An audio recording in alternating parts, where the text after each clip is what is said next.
செய்யும் தொழிலில் லாபம் ஈட்ட வேண்டும் அப்படிங்கிற எண்ணம் எல்லாருக்கும் இருக்கும். அந்த தொழில் அற்புதமாக அபிவிருத்தி ஏற்பட்டு மகாலட்சுமி கடாட்சம் என்றைக்கும் பிரத்யட்சமாக இருக்கணும், அதில் அப்படியே செல்வ செழிப்பு நமக்கெல்லாம் வரணும் அப்படின்னு சொன்னால் அதற்கு ஸ்வர்ணாகர்ஷண பைரவராகப்பட்ட ஸ்வர்ண பைரவருடைய அனுகிரகம் வேணும் அப்படின்னு சாட்சாத் ஆசான் அகஸ்தீஸ்வரே ஒரு பாடலில் கூறியிருக்கார். அகஸ்தீஸ்வரர் என்ன சொல்கிறார் அப்படின்னு சொன்னால், நமக்கு ஸ்வர்ண பைரவருடைய கிருபை கடாட்சம் வேண்டும். அப்படி இருந்ததுன்னு சொன்னால் நம்ம பார்க்கக்கூடிய தொழில் கண்டிப்பாக நலிந்து போகாது. சிவபெருமானோட அருள் இருந்ததுன்னு சொன்னால் நமக்கு வெற்றி மட்டும்தான் கிடைக்கும். அதற்கான மார்க்கம் என்ன, அது நம்ம எப்படி அந்த சிவபெருமானோட அருளுக்கு பாத்திரமாவது?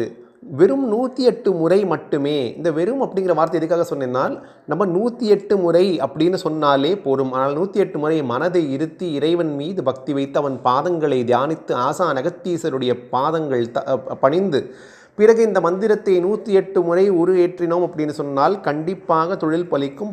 பல பேர் இதனால் அற்புதமான பலன்கள் எல்லாம் பெற்றிருக்கிறார்கள். அற்புதமான தமிழ் மந்திரம் ஆசான் அகஸ்தீஸ்வர் கூறியது. அகஸ்தீஸ்வரர் ஒரு பாட்டில் என்ன சொல்கிறார் அப்படின்னா, தான் பார்க்கும் தொழிற்கெல்லாம் வைரவனும் வேணும், தன்மையுடன் தொட்டதெல்லாம் பலிக்கும் பாரே. மான் பார்த்த சிவகிருப்பை இருந்ததானால் மக்களே செய்தொழிலும் பங்கமாமோ.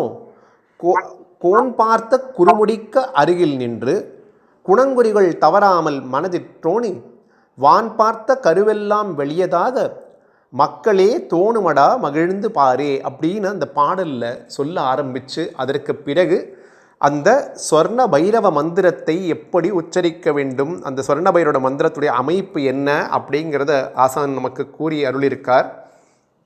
ஸ்வர்ண பைரவர் நமக்கு தங்கத்தை தரக்கூடிய பைரவர்.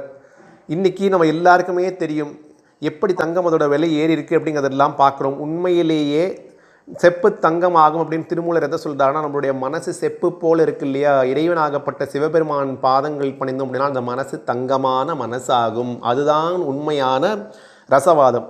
ஆனால் இப்போ நம்ம இங்கே குறிப்பாக சொல்கிறது தொழிலில் வெற்றி காண்பதற்காக, இந்த தொழிலில் வெற்றி காண்பதற்காக இந்த ஸ்வர்ண பைரவர் மந்திரத்தை நாம் 108 ஜெபித்தோம் அப்படின்னால் போரும்.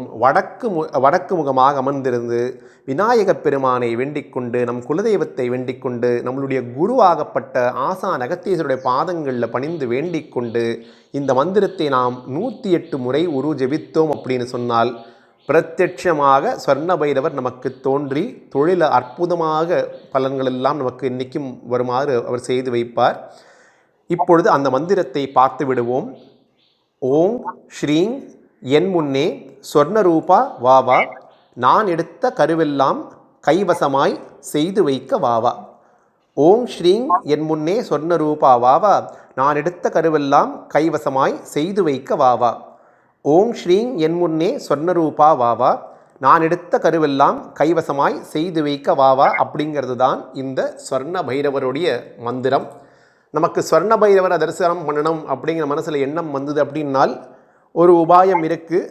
அருணாச்சலேஸ்வரர் கோவிலில் இன்றைக்கி சுவாமியோட தரிசனம் கிடைக்கிறது ரொம்ப ரொம்ப பெரிய விஷயம். அந்த அருணாச்சலேஸ்வரர் கோவிலில் நம்ம சுவாமியை தரிசனம் பண்ண போகும் பொழுது அந்த சுவாமி இருக்கக்கூடிய பிரகாரத்தில், அதாவது அருணாச்சலேஸ்வரர் சிவலிங்கம் இருக்கக்கூடிய அந்த பிரகாரத்தில் நம்ம போனோம் அப்படின்னு சொன்னால், நம்ம இந்த நடராஜர் சன்னதி பக்கத்தில் பார்த்தோம்னா இந்த ஸ்வர்ண பைரவர் அப்படின்னு சொல்லி அந்த பைரவ மூர்த்தி இருப்பார். வெளியில் இருக்கக்கூடிய அந்த கால பைரவர் சொல்லலை, அது அற்புதமாக வெளியில் இருக்கக்கூடிய அந்த குளத்துக்கிட்ட அந்த சிவசக்தி குளத்து பக்கத்தில் இருக்கக்கூடிய அந்த பைரவ மூர்த்தியை சொல்ல, அது அந்த மூலமூர்த்தி. இந்த பைரவர் ஸ்வர்ண பைரவர் அப்படிங்கிற பெயர் தாங்கி அற்புதமாக அந்த அருணாச்சலேஸ்வரர் கூடிய அதே பிரகாரத்தில் நமக்கு காட்சி தரார் இந்த ஸ்வர்ண பைரவர். இந்த மந்திரத்தை நாம் ஜெபித்தோம் அப்படின்னு சொன்னால் நமக்கு ஸ்வர்ண பைரவருடைய அருள் கடாட்சம் பரிபூர்ணமாக கிடைக்கும். தொழில் அற்புதமாக அபிவிருத்தி ஆகும். எல்லா விதத்திலும் நமக்கு தொழில் பழித்து அற்புதமாக நமக்கு வெற்றிகள் கிடைக்கும் அப்படிங்கிறதுல எந்தவித சந்தேகமும் வேண்டாம். ஆசான் அகஸ்தீஸ்வருடைய தாழ் பணிந்து இந்த மந்திரத்தை ஜெபித்து அனைவரும் பலன் பெற வேண்டும் அப்படின்னு வேண்டி கேட்டுக்கொண்டு இப்பொழுது பேசப்பட்ட வார்த்தைகள் அனைத்தையும் அருணாச்சலேஸ்வரன் பாதங்கள் சமர்ப்பணமாக வைத்து இந்த உரை நிறைவு செய்கிறோம். ஓம் நமோ வெங்கடேசாய.